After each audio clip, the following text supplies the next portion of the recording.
Perkenankan saya akan menyampaikan pernyataan Menko Polhukam mewakili pemerintah untuk menyikapi penolakan telusur kontak yang dilakukan oleh seorang yang seharusnya bisa memberi keterangan secara terbuka.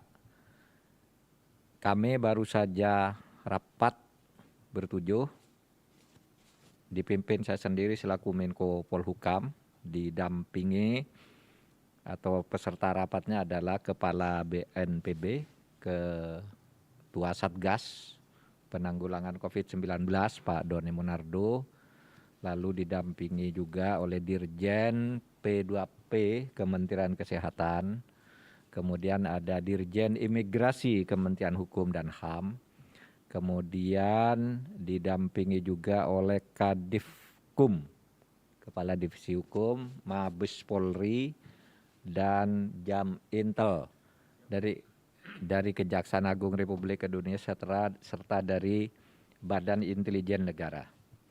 Isi pernyataannya sebagai berikut. 1.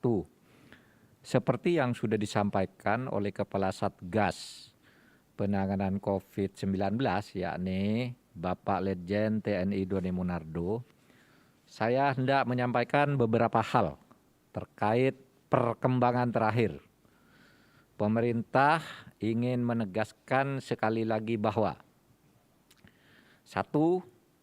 Dalam situasi penularan COVID-19 yang masih terjadi, maka setiap warga negara hendaknya menjalankan protokol kesehatan, termasuk secara sukarela mau untuk dites, ditelusuri kontak eratnya, serta bersedia menjalani perawatan atau karantina jika positif tertular virus corona.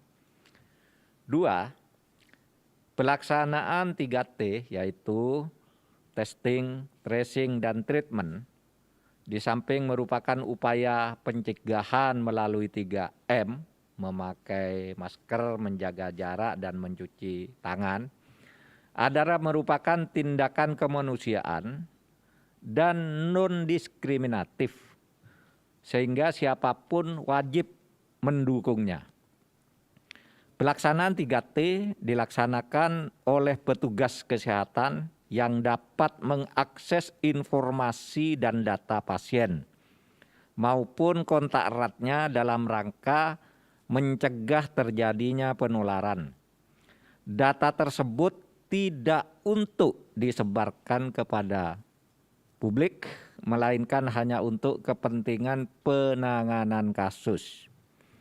Yang ketiga, kami sangat menyesalkan sikap Saudara Muhammad Rizik Syihab yang menolak untuk dilakukan penelusuran kontak, mengingat yang bersangkutan pernah melakukan kontak erat dengan pasien COVID-19. Kami meminta sekali lagi kepada masyarakat luas, siapapun itu, untuk kooperatif sehingga penanganan COVID-19 berhasil. 4. Pemerintah akan melakukan langkah dan tindakan tegas bagi siapapun yang melanggar ketentuan yang membahayakan keselamatan dan kesehatan masyarakat.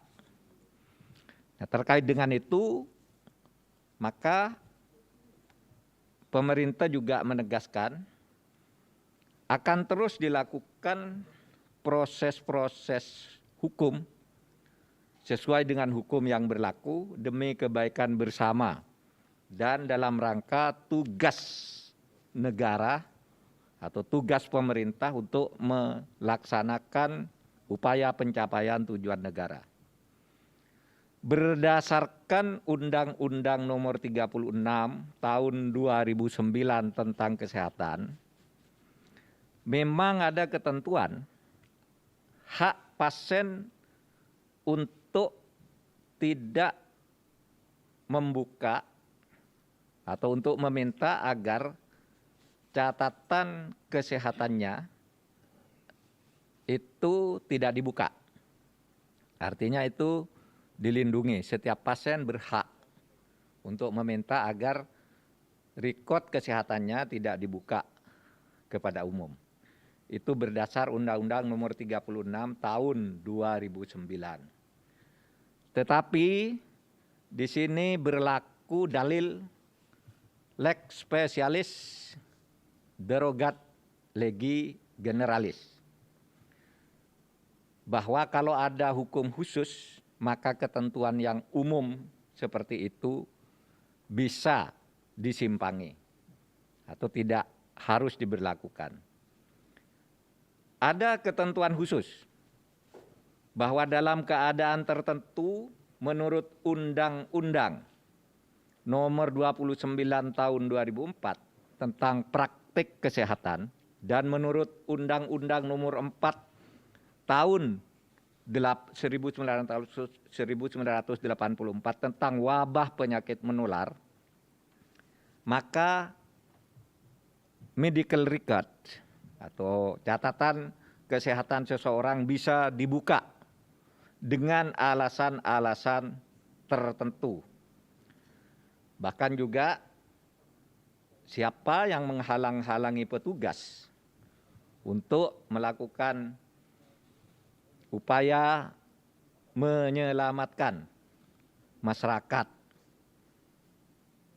di mana petugas itu melakukan tugas pemerintahan, maka siapapun dia bisa diancam juga dengan ketentuan Kitab Undang-Undang Hukum Pidana pasal 212 dan 216.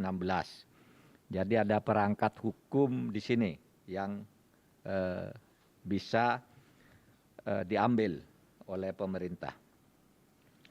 Oleh sebab itu dimohonkan kepada Saudara Muhammad Rizik Syihab untuk kooperatif dalam rangka penegakan hukum. Kalau merasa diri sehat, tentunya tidak keberatan untuk memenuhi panggilan aparat hukum, memberikan keterangan-keterangan yang diperlukan demi keselamatan bersama. Karena seumpama pun merasa diri sehat, tidak akan menulari orang lain, bisa saja karena beliau adalah tokoh yang selalu menjadi kerumunan, bisa saja beliau terancam ditulari oleh orang lain karena kontak erat dengan orang-orang banyak yang secara teknis kesehatan itu sangat membahayakan bagi penularan COVID-19. Khusus untuk Rumah Sakit UME dan Mercy itu juga akan dimintai keterangan. Dimintai keterangan itu mungkin hanya perlu data-data teknis gitu. Tidak mesti kalau dimintai keterangan itu sudah dinyatakan bersalah. Mungkin hanya dimintai keterangan jam berapa datang, apa yang diperlihatkan, bagaimana, siapa saja yang masuk dan sebagainya. Jadi tidak harus dianggap dia telah melanggar undang-undang, tetapi dimintai keterangan itu harus datang, harus kooperatif. Meskipun berdasar catatan, Mercy itu tidak mempunyai laboratorium dan tidak terdaftar dalam jaringan yang memiliki kewenangan untuk melakukan tes.